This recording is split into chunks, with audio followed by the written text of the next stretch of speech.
Good morning. Abstinence. Experience, strength, and hope from members of Overeaters Anonymous. This one is titled A Tool, a Gift, a Way of Life. Abstinence is something with which I've been struggling for some time. In AA, it was an easier issue for me to understand, although not necessarily an easier thing to achieve. Don't drink and go to meetings was what I was told in AA, and that's what I did. With the help of friends, family, and AA members, I used abstinence as a tool of recovery, a self-imposed abstinence from alcohol, until I could work the 12-step program enough to become willing to accept abstinence as a gift from my higher power.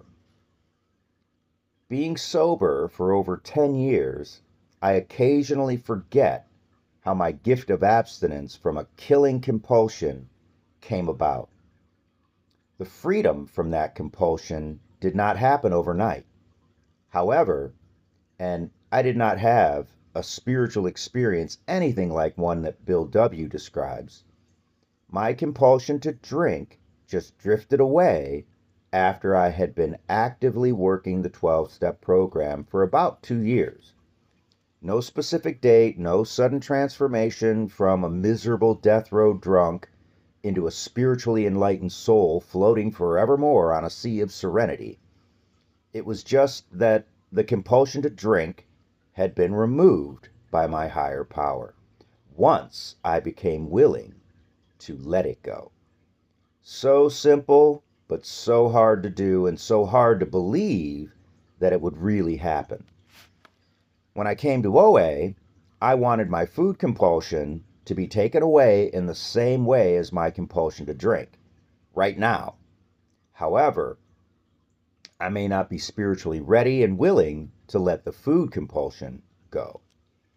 Until I am willing, I will continue to use abstinence as a tool of recovery, a self-imposed attempt to refrain from compulsive overeating while totally abstaining from what I honestly know to be my binge foods. It's not unlike the sobriety I practice as a newly recovering alcoholic, and it should provide some stability in my life until I'm willing to let go of my food compulsion and accept God's gift of abstinence as a way of life. I also need to remember that abstinence as a tool of recovery and abstinence as a gift from my higher power